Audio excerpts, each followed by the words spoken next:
Kita ini mau bicara soal dasar negara yang dinamakan Pancasila. Tapi sebelum kita ingin mengerti, memahami dasar negara kita, dasar kehidupan bangsa kita ini yang dinamakan Pancasila, itu bagaimana? Ya sedikit kita harus memahami sejarah kelahiran Pancasila sebagai dasar negara Indonesia. Jadi mau of tidak setuju karo ora setuju itu, tapi Pancasila ini ada mulut bangsa ini yang pertama ngomong Pancasila itu, ya toh? Ini gelem ora gelem, ngaku apa ora, tapi sing ngomong kuwi dari mulut Soekarno. Ya toh? Ini sing ngomong pertama Pancasila kuwi dari mulut Soekarno.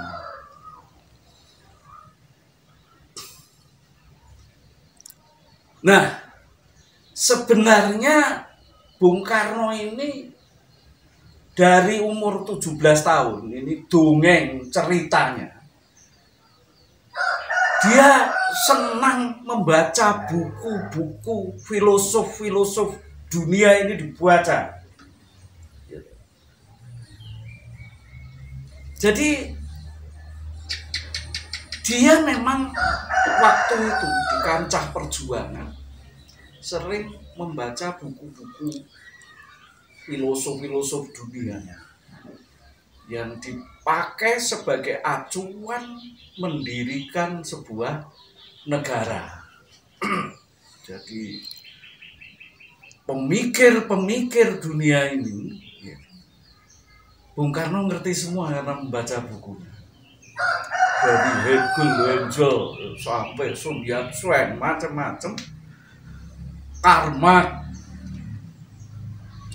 Kemudian Bung Karno memilih, kalau nanti Indonesia merdeka, memilih negara kebangsaan yang akan didirikan. Itu dikandung dalam jiwanya, dalam benaknya sejak 17 tahun. Nah, pada akhirnya terus perjuangan, pergerakan tidak pernah berhenti. Kemudian tumbuh sebuah kesadaran dari para pejuang. Kemarin itu di masa perjuangan itu udah semua orang, hanya beberapa gelintir yang semacam ini kemudian ngomong-ngomong, ya toh, karena juga diawasi oleh penjajah yang bercokol di negeri kita. Sedangkan pada waktu itu negara Indonesia itu kan belum NKRI, belum ada, ya loh. Jadi masih negara-negara kerajaan. Sementara para raja-raja dulu juga sudah berkolaborasi dengan penjajah. Ya. Jadi pejuang itu sangat berhati-hati. Ini kalau ini ketahuan dari penjajah kolonial, ya ini orang-orang ini sebagai ekstremis, sebagai pemberontak. Ya. Tapi ini dari kacamata penjajah, orang yang berpikir bagaimana Indonesia merdeka ini, ya toh, dikatakan oleh penjajah sebagai pemberontak, sebagai melawan pemerintahan yang sah. Itu pemerintahan kolonial. Jadi juga sembunyi-sembunyi. Tapi tumbuh juga sebagai satu kesadaran, ya toh. Sebab penjajah ini tetap membawa ilmu penjajahan yang disebut divide et impera. atau ilmu untuk mecah belah. Ini yang dipakai sebagai budaya penjajahan dari kolonial fasis sampai penjajahan modern, penjajahan politik. Ya, setelah Perang Dunia Kedua ya sampai saat ini. Jadi bagaimana bangsaku ini dipecah belah secara terus-menerus dengan halus. Ya halus. Makanya saya katakan setelah fasisme Jepang tumbang kalah dengan sekutu, itu ada metamorfose penjajahan. Perubahan bentuk dari sistem kolonial fasis ke sistem modern. Gitu. Jadi ulat yang menakutkan setiap orang akhirnya berubah jadi kupu-kupu yang cantik, yang menarik hati setiap orang, tidak menakutkan. Tapi nggak sadar bahwa ketika kupu itu bertelur, dia tidak akan bertelur kupu, tapi tetap bertelur ulat yang makin banyak menghabiskan daun-daun hijau di Indonesia. Inilah. Jadi kita di tengah kancah perjuangan ini tumbuh sebuah kesadaran. Ini hanya satu. Ya, tanpa persatuan tidak mungkin kita akan melenyapkan penjajahan. Tidak mungkin kita akan menghapuskan penjajah. Jadi kunci utama ya persatuan. Persatuan bangsa ini. Karena waktu itu ya suku-suku, setiap suku itu punya raja sendiri-sendiri, ya punya kebudayaan sendiri-sendiri, sudah punya kekayaan tanah airnya sendiri-sendiri, ya pada tanggal 28 Oktober 1928. Ini ada sesuatu yang luar biasa. Ada momen agung sejarah perjuangan bangsa yang harus kita hargai, yang harus kita hormati. Apa? Bayangkan ini dari ribuan suku ini, waktu itu juga hanya diwakili oleh anak-anak muda, mengadakan kongres pemuda, ya dan melahirkan sebuah kesepakatan besar, ya sebuah agreement, ya sebuah satu perjanjian luhur, melahirkan kesepakatan untuk menjadi satu bangsa. Yang kemudian sekarang kita kenal bangsa Indonesia ini, itu adalah bangsa-bangsa kesatuan dari seluruh penjuru tanah air, ya wilayah Sabang sampai Merauke ini, ya, ini menyatakan bahwa bangsa-bangsa kesatuan ini menjadi satu bangsa, ya, namanya apa? Berarti bangsa kesatuan. Berarti melebur, ya, bangsa kesatuan untuk menjadi satu bangsa kesatuan yang disebut Indonesia. Bangsa Indonesia. Ini harus diingat oleh para pemimpin sekarang ini. Jangan melupakan ini. Ya, kemudian kan mereka juga sudah punya tanah air sendiri-sendiri. Kesadaran untuk menyatukan tanah air dengan segala kekayaan yang terkandung di dalamnya, menjadi tanah air kesatuan yang kemudian disebut tanah air Indonesia. Ini kuncinya kesatuan. Kemudian juga bahasa ini ada Jawa, Sunda, Batak. Kalau dipersatukan paten cuit, malah orang genah toh. Bahasane dewe-dewe eneng kucing, eneng kire. Bahasane dewe-dewe nek dipersatukan pating curuit ora karuan. Akhirnya memilih salah satu bahasa kesukuan Melayu, kemudian diangkat menjadi bahasa kesatuan Indonesia. yang kemudian disebut bahasa Indonesia. 3 hal ini adalah kunci persatuan di tengah-tengah kancah perjuangan, dengan kesadaran bahwa tanpa persatuan bangsa ini tidak mungkin kita bisa mengusir penjajahan dari muka bumi Indonesia.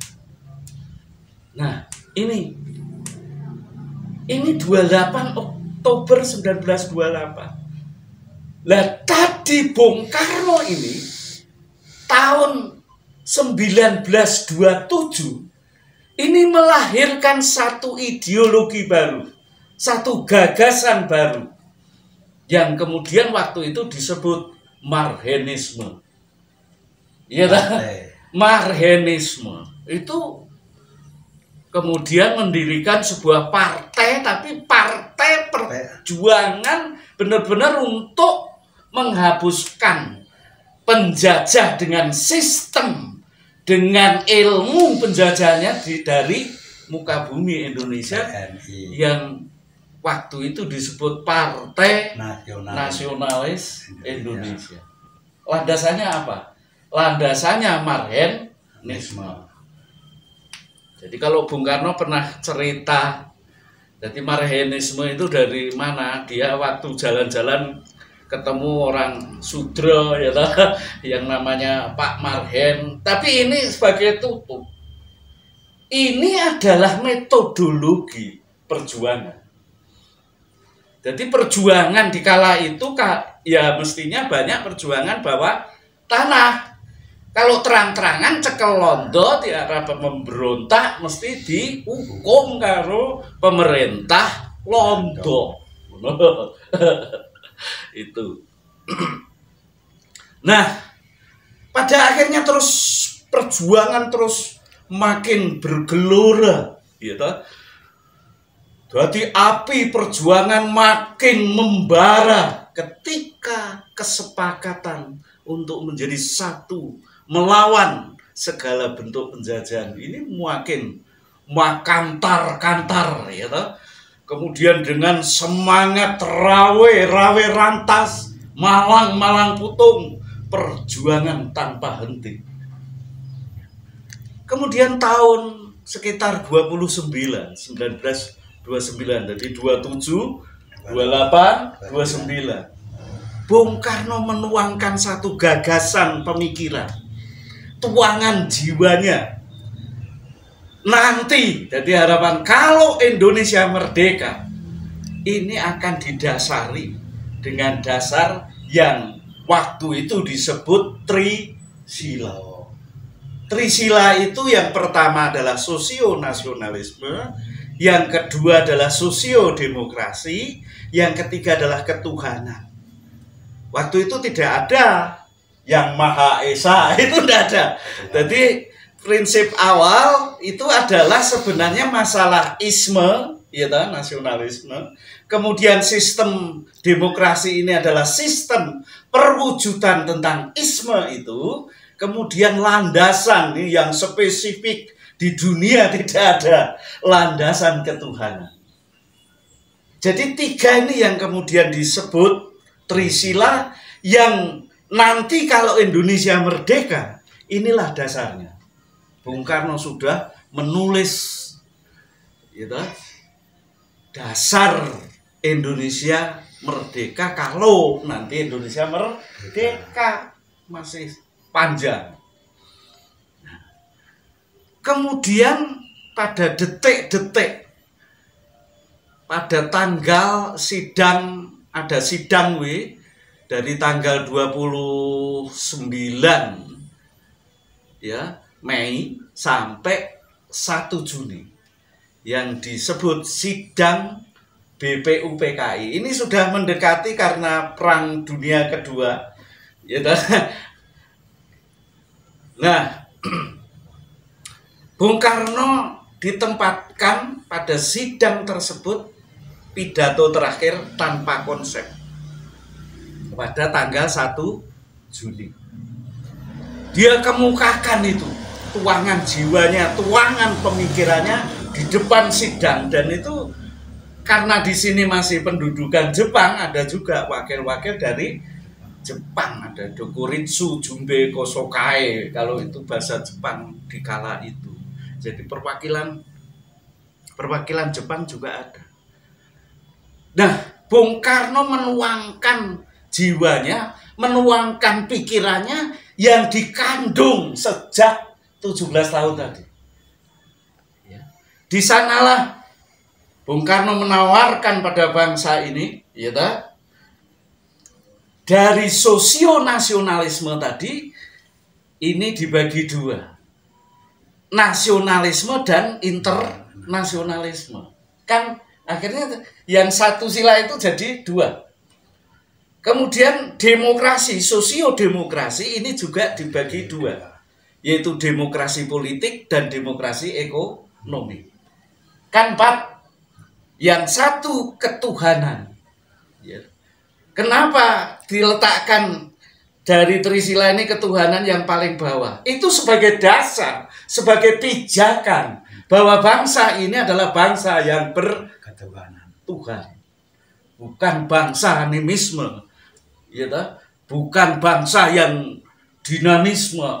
Apa itu omongan-omongan dari luar ini, ya, bangsa penyembah berhala, bukan. Tapi bangsa Indonesia ini bangsa yang bertuhan. Ini sudah dikandung oleh Bung Karno. Tapi konsep ketuhanan inilah yang nanti perlu ini kita buka sebagai pijakan bangsa kesatuan ini tetap utuh sebagai kesatuan bangsa. Jadi harus iman kesatuan ini. Kalau sekarang ini iman banyak, ya nanti ada Sabdo Palon baru itu, ya, Sabdo Palon sekarang yang akan menguak, ya, ketuhanan dengan sudut pandang wawasan baru nanti, ya lah. Akhirnya pidato Bung Karno yang tanpa konsep ini, ya, wakil-wakil bangsa ini sepakat itu akan dijadikan sebagai dasar negara yang dinamakan Pancasila. Ini sejarah Pancasila. Jadi kalau ini mau berbicara Pancasila, tapi orang-orang anti Soekarno, orang-orang lawan politik Soekarno, ya mesti Pancasilanya tidak benar. Sebab Pancasila ini tuangan jiwa seorang pejuang, ya, tuangan jiwa bangsa ini. Jadi ketika itu sepakat diberikan pada bangsa ini, Soekarno sudah tidak memiliki lagi kok. Karena sudah diberikan, jadi tidak ada Soekarnois, ya. Ya Rano ini sudah diberikan dan diterima oleh seluruh bangsa Indonesia. Itu. Jadi nanti kita bikin kembali sebagai kita nanti akan bicara. Kalau sekarang ini ngerti ada Profesor Pancasila, ya ada sekolah Pancasila.